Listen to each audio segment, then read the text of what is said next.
ನಮಸ್ಕಾರ ಸ್ನೇಹಿತರೆ, ಎಲ್ಲರಿಗೂ ಮಾಸ್ಟರ್ ರಾಮಾನುಜನ್ ಅಕಾಡೆಮಿಗೆ ಸ್ವಾಗತ. ನಾವು ಈ ದಿನ ಇವತ್ತಿನ ಪ್ರಚಲಿತ ಘಟನೆಗಳ ಸುದ್ದಿಯನ್ನು ನಾವು ಅಧ್ಯಯನ ಮಾಡೋಣ. ಮೊದಲನೇದಾಗಿ, ನವೆಂಬರ್ನಲ್ಲಿ ಇಂಧನ ಶೃಂಗಸಭೆ Bharat renewable energy summit and expo 2026. ಈ ಕಾರ್ಯಕ್ರಮ Bharat renewable energy summit and expo 2026 ಯಾವತ್ತು ಸ್ಟಾರ್ಟ್ ಆಗುತ್ತಂದ್ರೆ ದಿನಾಂಕ ನವೆಂಬರ್ 2ರಿಂದ 5, 2026ನಲ್ಲಿ. ಯಾವ ಸ್ಥಳದಲ್ಲಿ ಅಂದ್ರೆ ಭಾರತ ಮಂಟಪಂ, ನವದೆಹಲಿ.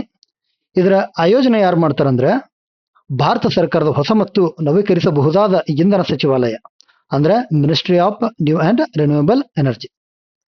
ಈ ಒಂದು ಕಾರ್ಯಕ್ರಮದ ಉದ್ದೇಶಗಳೇನು ಅಂತ ನಾವು ನೋಡೋದಾದ್ರೆ, ನವೀಕರಿಸಬಹುದಾದ ಇಂಧನ ಕ್ಷೇತ್ರದಲ್ಲಿ ಜಾಗತಿಕ ಹೂಡಿಕೆಗಳನ್ನು ಆಕರ್ಷಿಸುವುದು, ಸೌರ, ಗಾಳಿ, ಹಸಿರು ಹೈಡ್ರೋಜನ್, ಬ್ಯಾಟರಿ ಸಂಗ್ರಹಣೆ, ಇಂಧನ ತಂತ್ರಜ್ಞಾನಗಳನ್ನು ಉತ್ತೇಜಿಸುವುದು, ಭಾರತವನ್ನು ಜಾಗತಿಕ ಸ್ವಚ್ಛ ಇಂಧನ ಕೇಂದ್ರವನ್ನಾಗಿ ರೂಪಿಸುವುದು ಇದರ ಉದ್ದೇಶವಾಗಿದೆ.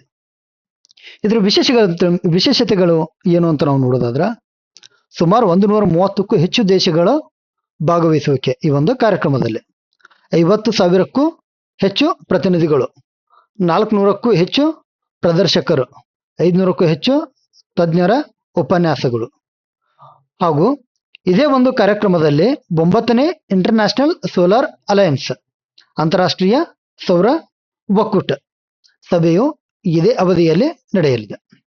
ಇದು ಮೊದಲನೆಯ ಒಂದು ಸುದ್ದಿ. ಆದ್ರೆ ನಾವು ಎರಡನೇದಾಗಿ ನಾವು ನೋಡೋದಾದ್ರೆ, ಪ್ರಮುಖ ಸುದ್ದಿಗಳೆಲ್ಲ ನಾವು ನೋಡೋದಾದ್ರೆ, ಕುಶ ಕ್ಷಿಪಣಿಯ ಮೊದಲ ಹಾರಾಟ ಪೂರ್ಣ ಯಶಸ್ವಿ.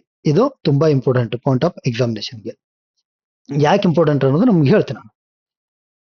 ರಕ್ಷಣಾ ಸಂಶೋಧನೆ ಮತ್ತು ಅಭಿವೃದ್ಧಿ ಸಂಸ್ಥೆ ಅಂದ್ರೆ DRDO, defence research and development organisation, ಅಭಿವೃದ್ಧಿಪಡಿಸಿರುವ ಕುಶ ವಾಯು ರಕ್ಷಣಾ ಕ್ಷಿಪಣಿ ವ್ಯವಸ್ಥೆಯ ಮೊದಲ ಪರೀಕ್ಷೆ ಯಶಸ್ವಿಯಾಗಿದೆ.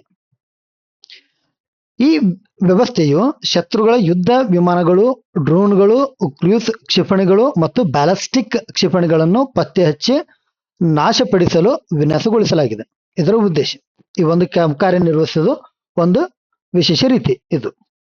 ಇದರ ಪರೀಕ್ಷೆಯನ್ನು ಒಡಿಶಾದ ಡಾಕ್ಟರ್ APJ ಅಬ್ದುಲ್ ಕಲಾಂ ದ್ವೀಪ, ಹಿಂದಿನ ದ್ವೀಪ ಏನಾಗಿತ್ತಂದ್ರೆ ಅವಿಲ್ಲರ್ ದ್ವೀಪ ಅಂತ ಆಗಿತ್ತು, ದಿಂದ ನಡೆಸಲಾಯಿತು. ಇದು ನೋಡ್ರಿ ಏನಾಗಿದೆ ಅಂದ್ರ, ರಷ್ಯಾದ S-400 ಮಾದರಿಯ ಸಾಮರ್ಥ್ಯವನ್ನು ಭಾರತದಲ್ಲಿ ಅಭಿವೃದ್ಧಿಪಡಿಸುವ ಗುರಿಯೊಂದಿಗೆ ಈ ಯೋಜನೆ ಆರಂಭವಾಗಿದೆ. ಈ ರಷ್ಯಾದ S-400 ಏನು ಡಿಫೆನ್ಸ್ ಐತಲ್ರಿ, ಇದರದ್ದು ಇಕ್ವಲೆಂಟ್ ಏನಪ್ಪಾ ಅಂತಂದ್ರ ಈ ಒಂದು ಕುಶ ಪ್ರಾಜೆಕ್ಟ್ ನ ಸ್ಟಾರ್ಟ್ ಮಾಡ್ಬೇಕಂತ ಪ್ಲಾನ್ ಮಾಡಿದ್ರು. ಇದರ ಪ್ರಮುಖ ಲಕ್ಷಣ ಅಂತ ನಾವು ನೋಡೋದಾದ್ರ, ಯಾವುದು ಕುಶ ಪ್ರಾಜೆಕ್ಟ್ ದ ರೇಂಜ್ ಎಷ್ಟೈತಿ? ಸುಮಾರು 350ರಿಂದ 400 ಕಿಲೋಮೀಟರ್.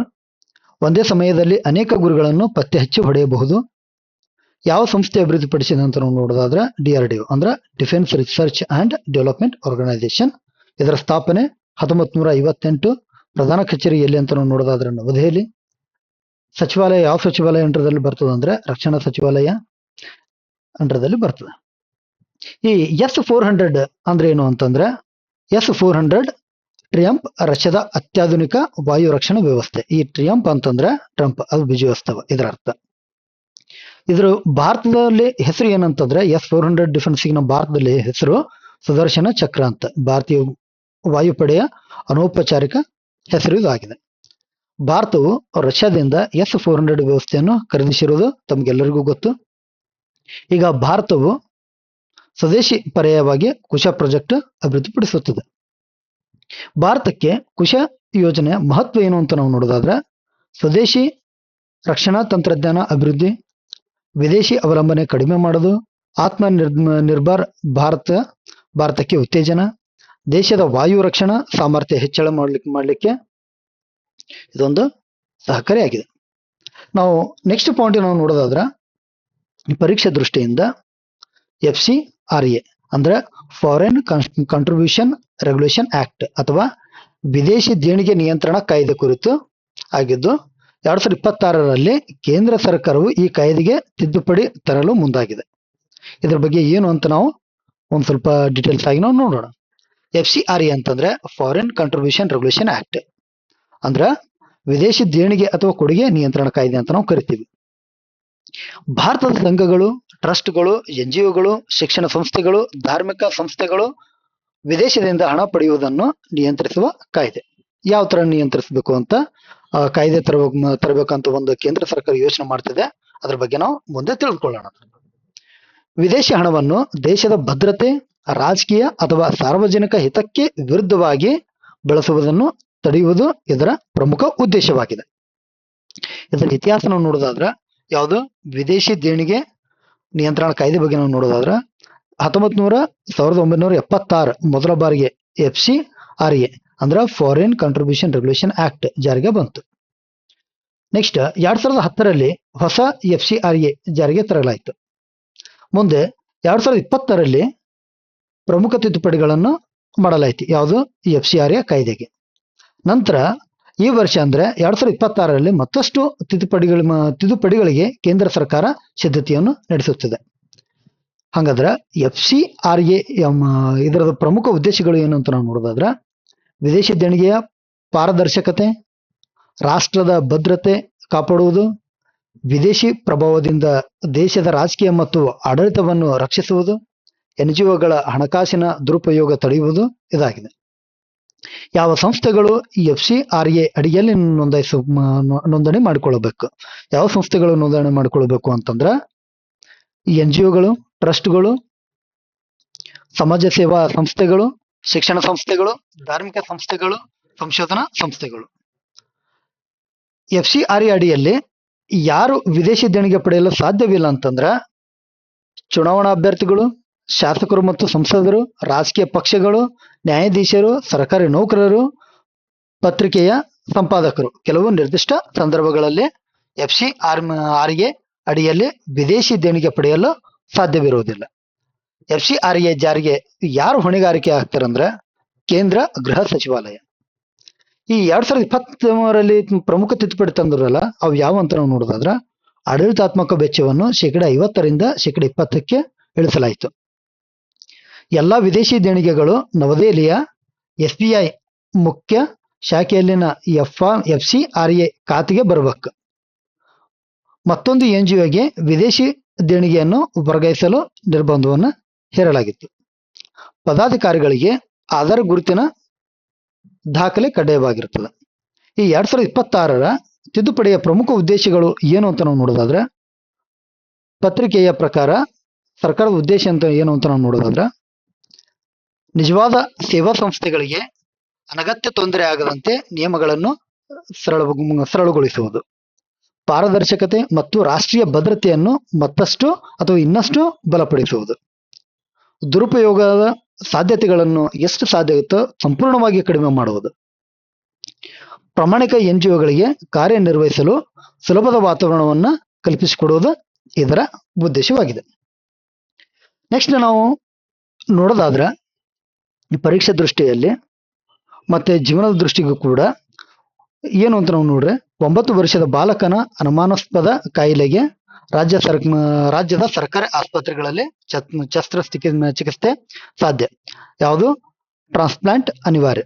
ಯಾವ್ದಂತ ನಾವು ನೋಡೋಣ ಬರ್ರಿ. ಈ ಒಂದು ಸುದ್ದಿಲಿ ಯಾವ್ದು ಅಂತಂದ್ರೆ ಕಾಯಿಲೆ ಗ್ರಿಗ್ಲರ್ ಅಂತದ್ದು ಅಂದ್ರೆ ನಜ್ಜಾರ್ ಸಿಂಡ್ರೋಮ್ ಅಂತ ಕರೀತಾರೆ. ಗ್ರಿಗ್ಲರ್ ನಜ್ಜಾರ್ ಸಿಂಡ್ರೋಮ್. ಹಂಗಂದ್ರೆ ಏನು ಅಂತಂದ್ರ ಇದು ಅಪರೂಪದ ಅನುವಂಶಿಕ ಯಕೃತ್ತಿನ ಕಾಯಿಲೆ. ಅಂದ್ರೆ ರೇರ್ ಜೆನೆಟಿಕ್ ಲಿವರ್ ಡಿಸಾರ್ಡರ್ ಅಂತ ಹೇಳ್ತೀವಿ. ಅದು ಒಂದು ಅಂದ್ರೆ ಲಿವರ್ ಡಿಸೀಸ್ಗೆ ಸಂಬಂಧಪಟ್ಟಂಥದ್ದು. ಈ ಕಾಯಿಲೆ ಯಕೃತ್ತಿನ UGT1A1 ಅಥವಾ UDP ಅಂದ್ರೆ ಗ್ಲುಕ್ಯೂರೋನ್ ಸೆಲ್ ಟ್ರಾನ್ಸ್ಫರೇಸ್ ಅಂತ ಎಂಬ ಕಿಣ್ವ ಅಂದ ಎಂಜೈಮ್ ಸರಿಯಾಗಿ ಕಾರ್ಯನಿರ್ವಹಿಸುವುದಿಲ್ಲ ಅಥವಾ ಸಂಪೂರ್ಣವಾಗಿ ಇರುವುದಿಲ್ಲ. ಈ ಕಾರಣದಿಂದ ರಕ್ತದಲ್ಲಿರುವ ಬಿಲಿರುಬಿನ್ ಸರಿಯಾಗಿ ಹೊರ ಹೋಗದೆ ದೇಹದಲ್ಲಿ ಹೆಚ್ಚಾಗಿರುತ್ತದೆ. ಹಾಗಂದ್ರೆ ಈ ಒಂದು ಬಿಲಿರುಬಿನ್ ಅಂತಂದ್ರೆ ಮಾನವನ ದೇಹದಲ್ಲಿ ಕೆಂಪು ರಕ್ತ ಕಣಗಳು ನಾಶವಾದಾಗ ಬಿಲಿರುಬಿನ್ ಉತ್ಪತ್ತಿ ಆಗುತ್ತದೆ. ಅಂದ್ರೆ ಕೆಂಪು ರಕ್ತ ಕಣಗಳು ಎಲ್ಲಿ ನಾಶವಾಗ್ತವಲ್ಲ ಆ ಒಂದು ಟೈಮಲ್ಲಿ ಈ ಬಿಲಿರುಬಿನ್ ಉತ್ಪತ್ತಿ ಆಗುತ್ತದೆ. ಸಾಮಾನ್ಯವಾಗಿ ಲಿವರ್ ಯಕೃತ್ತು ಅದನ್ನು ಸಂಸ್ಕರಿಸಿ ಮಲ ಮತ್ತು ಮೂತ್ರದ ಮೂಲಕ ಹೊರಹಾಕುತ್ತದೆ. ಈ ಕಾಯಿಲೆಗೆ ಅದು ಹೊರ ಹೋಗದೆ ರಕ್ತದಲ್ಲಿ ಜಮೆ ಆಗುತ್ತದೆ. ಕಾರಣ ಆನುವಂಶಿಕ ಅಥವಾ ಜೆನೆಟಿಕ್ ಡಿಸಾರ್ಡರ್. ಇದು ಏನಪ್ಪಾ ಅಂದ್ರ ತಾಯಿ ಮತ್ತು ತಂದೆ ಇಬ್ಬರಿಂದಲೂ ದೋಷಯುಕ್ತ ಜೀನ್ ಬಂದ್ರ ಅಂತ ಮಗುವಿಗೆ ಏನಪ್ಪಾ ಅಂದ್ರ ಈ ತರ ಒಂದು ಕಾಯಿಲೆ ಬರ್ತದೆ. ಈ ತರ ಕಾಯಿಲೆ ಬರೋದಕ್ಕೆ ಇದಕ್ಕೆ ಏನಂತ ಕರೀತಾರ ಅಂದ್ರೆ ಆಟೋಸೋಮಲ್ ರಿಸೆಸಿವ್ ಡಿಸಾರ್ಡರ್ ಅಂತ ಕರೀತಾರ. ಇದರಲ್ಲಿ ಒಟ್ಟು ಎರಡು ವಿಧಗಳು, ಒಂದು ಟೈಪ್ 1 ಮತ್ತೊಂದು ಟೈಪ್ 2. ಈ ಒಂದು ಟೈಪ್ 1 ಅಂತ ನೋಡೋದಾದ್ರೆ ಅತ್ಯಂತ ಗಂಭೀರ, ಕಿಣ್ವ ಸಂಪೂರ್ಣವಾಗಿ ಇರುವುದಿಲ್ಲ. ಕಿಣ್ವ ಅಂತಂದ್ರೆ ಎಂಜೈಮ್, ಔಷಧಿಯಿಂದ ಹೆಚ್ಚು ಪ್ರಯೋಜನವಾಗಿರುವುದಿಲ್ಲ. Liver transplant ಅಗತ್ಯವಾದದ್ದು. ಇದು ಯಾವುದು? ಟೈಪ್ 1 ಇದರಲ್ಲಿ. ಈ ಟೈಪ್ 2 ನಲ್ಲಿ ನೋಡೋದಾದ್ರೆ ಎಂಜೈಮ್ ಅಥವಾ ಕಿಣ್ವ ಸ್ವಲ್ಪ ಪ್ರಮಾಣದಲ್ಲಿ ಇರ್ತದೆ. ಮತ್ತೆ ಫೆನೋಬಾರ್ಬಿಟಲ್ ಔಷಧಿಗೆ ಸ್ಪಂದನೆ ಕೊಡ್ತದೆ. ಮತ್ತು ಇದು ಏನಪ್ಪಾ ಅಂದ್ರೆ ಟೈಪ್ 2 ಅನ್ನೋದು ಟೈಪ್ 1 ಗಿಂತ ಕಡಿಮೆ ಅಪಾಯಕಾರಿ. ಇದರ ಪ್ರಮುಖ ಲಕ್ಷಣಗಳು ಏನು ಅಂತ ನೋಡೋದಾದ್ರೆ ರೋಗಿಯ ಲಕ್ಷಣ: ಚರ್ಮ ಮತ್ತು ಕಣ್ಣು ಹಳದಿ ಬಣ್ಣ ಅಂದ್ರೆ ಜಾಂಡೀಸ್. ನವಜಾತ ಶಿಶುವಿನಲ್ಲಿ ನಿರಂತರ ಕಾಮಾಲೆ, ತಿನ್ನುವ ಆಸಕ್ತಿ ಕಡಿಮೆ ಆಗುತ್ತೆ, ಹೆಚ್ಚು ನಿದ್ರೆ ಮಾಡಕ್ ಶುರು ಮಾಡ್ತಾರೆ. ಬೆಳವಣಿಗೆ ಏನಾಗುತ್ತೆ ಅಂದ್ರೆ ನಿಧಾನವಾಗಕ್ಕೆ ಶುರುವಾಗುತ್ತೆ. ಇದು ಮೆದುಳಿಗೆ ಹಾನಿಯಾಗುವ ಅಪಾಯ ಏನಪ್ಪಾ ಅಂದ್ರೆ ಜಾಸ್ತಿ ಆಗಿರುತ್ತೆ. ತೀವ್ರ ಸ್ಥಿತಿಯಲ್ಲಿ ಕೋಮಾ ಅಥವಾ ಮರಣ ಹೊಂದೋ ಸಾಧ್ಯತೆಗಳು ಕೂಡ ಇರ್ತವೆ. ಇದಕ್ಕೆ ಈ ಒಂದು ಅನುಮಾನ ಬಂದ್ರೆ ಈ ಒಂದು ಕಾಯಿಲೆಗೆ ಯಾವ ಪರೀಕ್ಷೆ ತಗೋಬೇಕು ಅಂತಂದ್ರೆ ಮೆಡಿಕಲ್ ಅಲ್ಲಿ ಟೆಸ್ಟ್ಗಳು ಯಾವ ಅಂತಂದ್ರೆ ಸೆರಮ್ ಬಿಲಿರುಬಿನ್ ಪರೀಕ್ಷೆ, ಲಿವರ್ ಫಂಕ್ಷನಲ್ ಟೆಸ್ಟ್ ಅಂದ್ರೆ LFT, ಜೆನೆಟಿಕ್ ಟೆಸ್ಟ್, DNA ಪರೀಕ್ಷೆ ಮಾಡಿಸ್ಬೇಕು. ಇದಕ್ಕೆ ಸಂಬಂಧಪಟ್ಟಂತ ಚಿಕಿತ್ಸೆಗಳು ಯಾವುದು ಅಂತ ನೋಡೋದಾದ್ರೆ ವಿಶೇಷ ಬೆಳಕಿನ ಚಿಕಿತ್ಸೆ ಅಂತ ಕರೀತಾರೆ, ಅಂದ್ರೆ ಫೋಟೋಥೆರಪಿ. ನೆಕ್ಸ್ಟ್ ಫೆನೋಬಾರ್ಬಿಟಲ್ ಟೈಪ್ 2 ನಲ್ಲಿ ಬರ್ತದೆ. ಪ್ಲಾಸ್ಮಾ ಎಕ್ಸ್ಚೇಂಜರ್, ಅದು ಯಾವಾಗ ಕೆಲವು ಸಂದರ್ಭಗಳಲ್ಲಿ ಮಾತ್ರ. ನೆಕ್ಸ್ಟ್ ಲಿವರ್ ಟ್ರಾನ್ಸ್ಪ್ಲಾಂಟ್ ಅಂದ್ರೆ ಯಕೃತ್ತಿನ ಕಸಿ. ಇದು ಟೈಪ್ 1 ಗೆ ಶಾಶ್ವತ ಪರಿಹಾರವನ್ನು ಕೊಡ್ತದೆ. ಇದು ಏನು ಅಂತಂದ್ರೆ ಇವೆಲ್ಲ ಅಂಶಗಳು ಇವತ್ತಿನ ನ್ಯೂಸ್ ಅಲ್ಲಿ ಇರ್ತಕ್ಕಂಥವು ಪರೀಕ್ಷೆಗೆ ಸಂಬಂಧಿಸಿದಂತ ಮಾತ್ರ ನಾವು ಸೆಲೆಕ್ಟ್ ಮಾಡ್ಕೊಂಡು ನಾವು ಡಿಸ್ಕಸ್ ಮಾಡ್ತಿದೀವಿ. ಎಲ್ಲರೂ ಸಹಕಾರ ಕೊಟ್ಟು ಎಂಜಾಯ್ ಮಾಡ್ರಿ ಅಂತ ಅನ್ಕೊಂಡು ಸಹಕಾರ ಕೊಟ್ಟು ದಯವಿಟ್ಟು ಪ್ರತಿಯೊಬ್ರು ಕೂಡ ಸಪೋರ್ಟ್ ಮಾಡ್ತೀರ ಅಂತ ಅನ್ಕೊಂತ ಎಲ್ಲರೂ ಲೈಕ್ ಮಾಡಿ, ಸಬ್ಸ್ಕ್ರೈಬ್ ಮಾಡಿ, ಹಾಗೂ ಪ್ರತಿಯೊಬ್ಬ ಫ್ರೆಂಡ್ಸ್ಗೂ ಮತ್ತೆ ಫ್ಯಾಮಿಲಿ ಮೆಂಬರ್ಸ್ಗೂ ಕೂಡ ಶೇರ್ ಮಾಡಿ ಅಂತ ಹೇಳ್ತಾ ಈ ಒಂದು ಡಿಸ್ಕಷನ್ ಕ್ಲಾಸ್ ನ ಮುಗಿಸ್ತಾ ಇದ್ದೀನಿ. ಎಲ್ರಿಗೂ ನಮಸ್ಕಾರಗಳು.